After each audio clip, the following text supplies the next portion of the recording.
Hello and welcome to another KeySmash Studios video. This week I want to do something a little special. We're going to take a look at one of my older projects. This is strictly a scene design, and it's something that we were trying to go for a specific effect when we made it. And I want to take a look and explore some of the things that we did right and some of the things that we did wrong, and see how that might correlate to what we do today.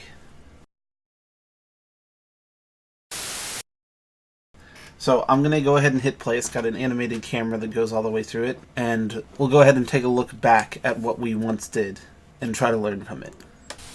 So to start off, I really do like the sound of this scene, from the sound of the water wheel turning or the owl that you'll hear in a second.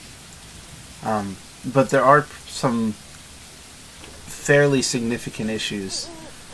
Most namely in the design of the terrain itself. There's lots of sharp, jagged edges. There are very few details beyond the initial grass painting, where we painted the whole thing the color of grass and then drew some dirt for the path that this guy's walking, and then for the river.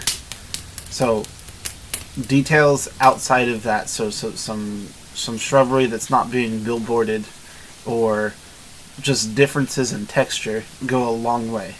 If you go watch our series where I'm making a map now in Arc, I spend a significant amount of time just painting the actual landscape itself in the Unreal editor. So it's just interesting to think about, see how very little detail there is on this terrain itself. I think that's really important and something that we sort of glossed over at the time. I like the overall animation of the camera. It's not focusing solely on the character walking down the thing. But I think it can be a bit slow at times.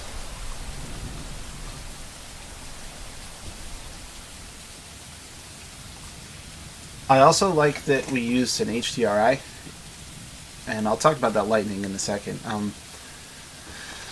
HDRIs are really, really good for setting a scene. If you just have the standard sky box that's in Unity, it can be a little underwhelming. That lightning that you see is actually a script that we wrote, and it just starts a coroutine that just rolls a random number between 1 and 100, and if it's over 90,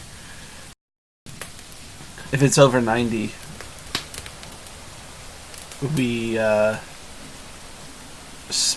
turned one of 3 random lights on, directional lights, just for a second to create the lightning. We don't have a lightning streak or anything like that, but it is a pretty simple script to create an interesting effect.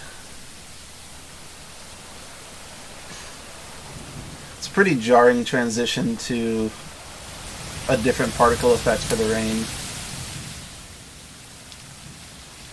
I do like this cave in theory. I think we didn't use very many models of rocks, so it can look a little repetitive. I would obviously adjust some audio levels here.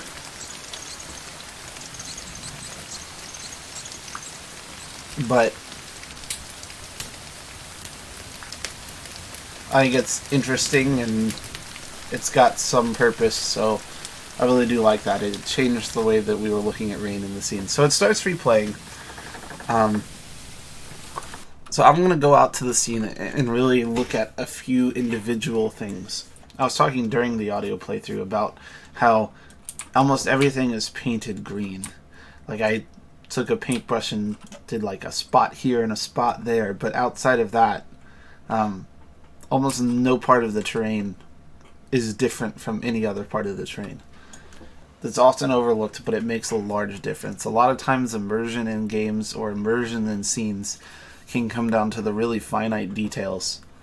And being able to have a realistic looking landscape really affects that. I don't know if any of you have tried to maintain a lawn, but like no one has perfect grass everywhere.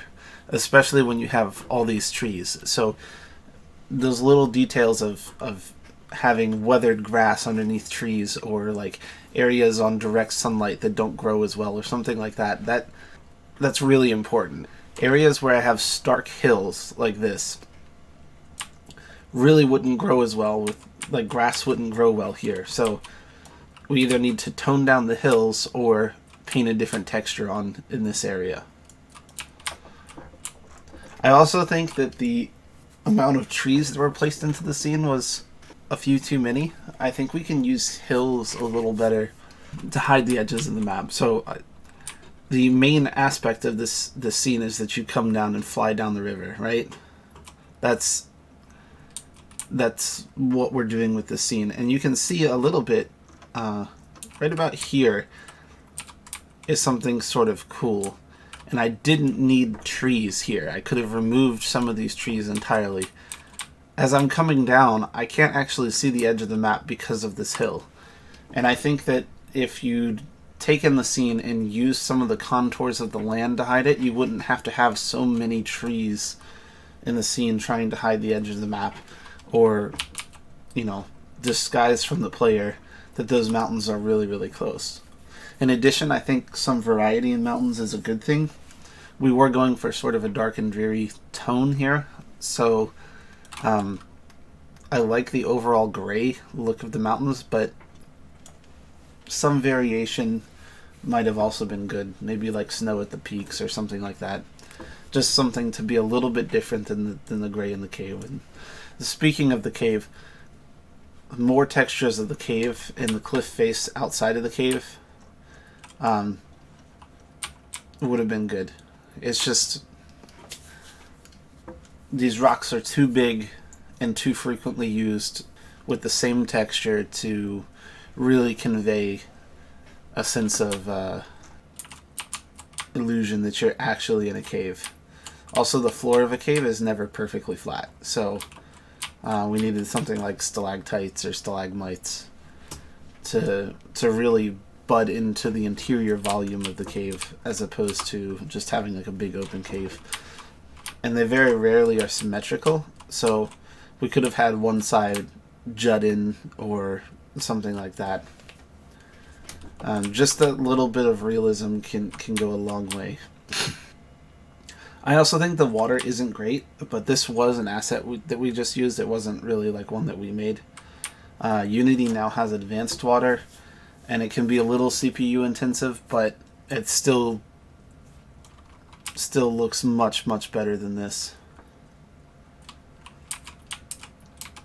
Overall, though, I do like the models that we selected and the overall theme that we were going for in this scene, but I think we were sort of limited a little bit in the models we chose for lighting and terrain development. So if we had picked up some models of shrubs or, you know, smaller things than trees, we really could have added a lot of depth and texture to the scene, as opposed to just having it be flat and green. Additionally, I'd like different lighting in this. I like the torches sort of marking a path, but variation or a smaller model. So if you had like a standing tiki torch or something like that, instead of like a cauldron of flames with particle effects and glows, I think that'd be much more suiting. And I think the lightning script, while it's a cool idea and it was a really basic implementation of it,